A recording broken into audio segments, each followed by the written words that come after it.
TTL Computer 2. Hey, today just a short video.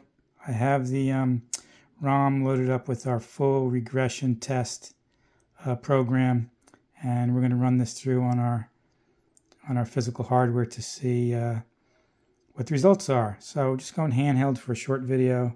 I'm going to pull the reset line, and there we have running, and we have hex 27 tests to run through, and just as a reminder, we would see EE on the display if we have a test case fail, and that's looking pretty good.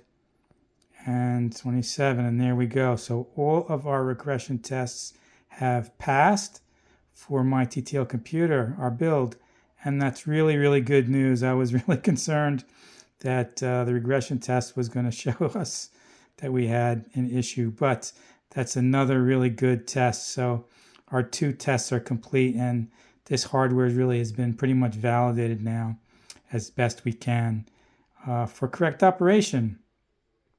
And I had one question come up on my last video about the operating voltage, testing the operating voltages, and the operating voltages on my tests are coming out to about 4.78 volts.